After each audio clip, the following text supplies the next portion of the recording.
오늘은 우리가 살아오면서 정말 중요하게 여겨야 할 이야기를 해보려고 합니다. 바로 사람을 제대로 보는 방법인데요.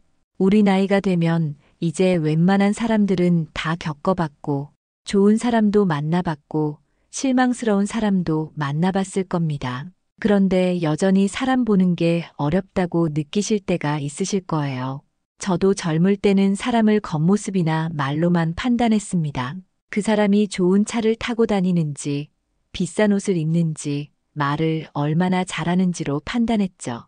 심지어 학벌이나 직업, 집안 배경 같은 것들로 사람을 평가하기도 했습니다. 하지만 세월이 흐르고 보니 진짜 사람의 본 모습은 전혀 다른 곳에서 나타나더라고요.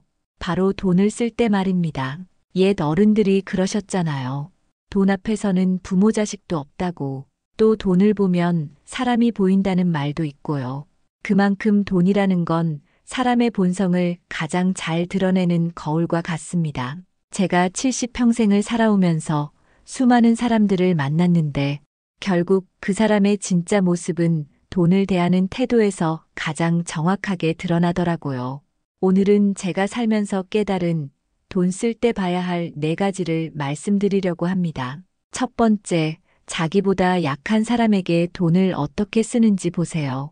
식당에서 종업원에게 팁을 주는 모습, 택시 기사님께 요금을 내는 태도, 시장에서 할머니가 파는 채소를 살 때의 모습을 보면 그 사람의 진짜 인품이 보입니다.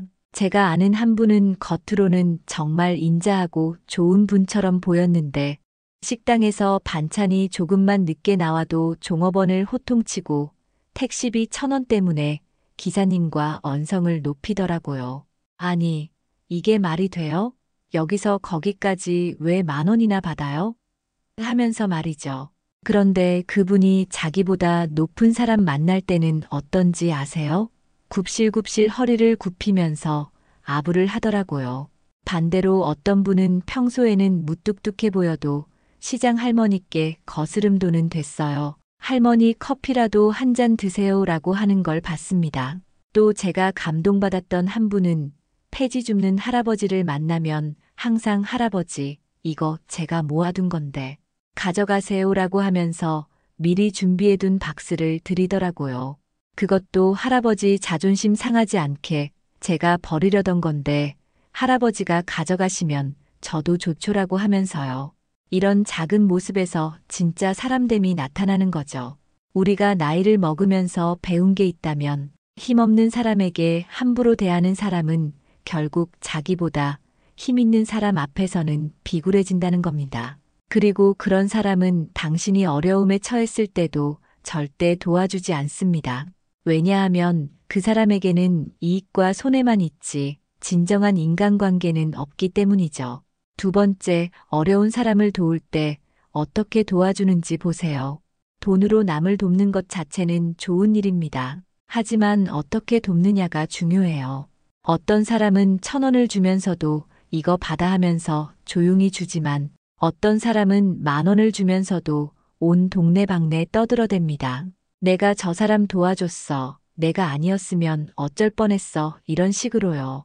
제가 얼마 전에 본 일인데요. 동네 어떤 아주머니가 형편이 어려워져서 주변에 도움을 요청했대요. 그때 한 분은 봉투에 돈을 넣어서 이거 누가 준 건지 말하지 마세요라고 하면서 전달만 해달라고 했답니다. 그런데 또 다른 분은 직접 찾아가서 돈을 주면서 이거 내가 주는 거야. 나중에 잊지 말라고 했대요. 심지어 나중에 만날 때마다 내가 그때 도와줬잖아 라고 계속 말한답니다. 진짜 좋은 사람은 남을 도우면서도 그 사람의 자존심을 지켜줍니다. 받는 사람이 부담스럽지 않게, 미안하지 않게 도와주죠. 제 친구 하나는 형편이 어려운 후배에게 돈을 빌려주면서 나도 예전에 어려울 때 선배한테 받은 거야. 나중에 내가 잘 되면 또 다른 후배 도와주면 되라고 했답니다. 그리고 그 후배가 나중에 갚으러 왔을 때 이자는 됐어. 대신 밥이나 한 끼 사라고 했대요. 이런 사람이 진짜 마음이 따뜻한 사람입니다. 또 하나 중요한 건 남을 도울 때 정말 그 사람을 위한 건지 아니면 자기 만족을 위한 건지도 봐야 합니다. 어떤 사람들은 남을 도운다고 하면서 사실은 자기가 우월감을 느끼고 싶어서 돕는 경우가 있어요. 그런 사람들은 도움을 받은 사람이 나중에 잘 되면 오히려 불편해합니다. 왜냐하면 자기보다 못한 사람이어야 계속 도울 수 있고 우월감을 느낄 수 있거든요. 세 번째, 돈을 빌릴 때와 갚을 때의 태도를 보세요. 살다 보면 누구나 돈이 급할 때가 있습니다. 그때 돈을 빌리는 건 부끄러운 일이 아니에요. 하지만 빌릴 때와 갚을 때의 태도를 보면 그 사람의 진면목이 드러납니다. 어떤 사람은 빌릴 때는 꼭 다음 달에 갚을게, 절대 잊지 않을게라고 하면서도 막상 갚을 때가 되면 연락을 피합니다. 전화도 안 받고 문자도 익십하고 우연히 만나면 딴 얘기만 하죠. 심지어는 그때 내가 그냥 주는 건 줄 알았는데 이런 말을 하는 사람도 있어요. 또 어떤 사람은 야, 우리 사이에 뭘 그런 걸 따져 하면서 오히려 적반하장으로 나오기도 합니다. 제가 경험한 일인데요. 한 후배가 급하다고 해서 500만 원을 빌려줬어요. 3개월 후에 갚겠다고 했는데 1년이 지나도 연락이 없더라고요. 제가 조심스럽게 물어봤더니 형님, 지금 제가 더 어려워졌어요. 형님은 여유 있으시잖아요 라고 하더라고요. 그런데 그 후배가 새 차를 샀다는 소식을 들었어요. 정말 씁쓸했습니다. 반면에 정말 믿을 만한 사람은 약속한 날짜보다 하루라도 빨리 갚으려고 노력하고 설령 사정이 생겨서 늦어지면 미리 연락해서 양해를 구합니다. 형님, 정말 죄송한데 이번 달은 절반만 갚고 다음 달에 나머지 갚아도 될까요? 라고 정직하게 말하는 거죠. 그리고 나중에라도 꼭 그 은혜를 기억하고 보답하려고 하죠. 이런 사람과는 평생 친구로 지낼 수 있습니다. 또 중요한 건 돈을 빌릴 때 그 이유를 정직하게 말하는지도 봐야 합니다. 어떤 사람은 도박 자금이 필요한데도 병원비가 필요하다고 거짓말을 하고 사업 자금이라고 했다가 유흥비로 쓰는 사람도 있어요. 정직한 사람은 설령 창피하더라도 진짜 이유를 말합니다. 네 번째, 유산이나 보험금 앞에서의 모습을 보세요. 이건 정말 씁쓸한 이야기지만 우리 나이에는 피할 수 없는 현실입니다. 부모님이 돌아가시거나 형제가 아플 때 유산 문제나 보험금 문제가 나오면 그동안 화목했던 가족도 원수가 되는 걸 많이 봤습니다. 평소에는 우리 가족은 돈보다 정이 중요해라고 하던 사람들도 막상 큰 돈이 걸리면 180도 변합니다. 저는 어떤 집안을 봤는데 어머니가 돌아가시기 전에는 형제들이 정말 우애가 좋았어요. 명절 때마다 모이고 서로 안부 묻고 조카들 용돈도 주고받고 그랬죠. 그런데 어머니가 돌아가시고 집 한 채와 약간의 예금이 유산으로 남자 완전히 달라졌어요. 큰아들이 내가 장손이고 제사도 모시니까 집은 내가 가져야 한다고 하고 딸은 요즘 세상에 무슨 장손이냐, 딸도 똑같은 자식이다라고 맞서고 막내는 부모님 병원비는 내가 다 냈으니 그걸 먼저 정산해야 한다고 주장하면서 서로 법정까지 가는 걸 봤습니다. 더 안타까운 건 부모님이 살아계실 때는 찾아뵙지도 않던 자식이 돌아가신 후에는 나도 자식인데 왜 나한테는 아무것도 안 남겼냐고 따지는 경우도 봤어요. 병간호는 다른 형제가 다 했는데 말이죠. 반대로 어떤 집안은 서로 형님이 더 가지세요. 아니야, 동생이 더 어려우니까 내가 가져라고 양보하는 아름다운 모습도 봤고요. 제 친구네 집안은 아버지가 돌아가신 후 형제들이 모여서 우리 아버지 재산으로 싸우면 아버지가 얼마나 서운해하실까. 그냥 똑같이 나누고 어려운 막내한테는 우리가 조금씩 더 보태주자라고 했답니다. 지금도 그 집안 형제들은 정말 우애 있게 잘 지내고 있어요. 또 보험금 문제도 마찬가지예요.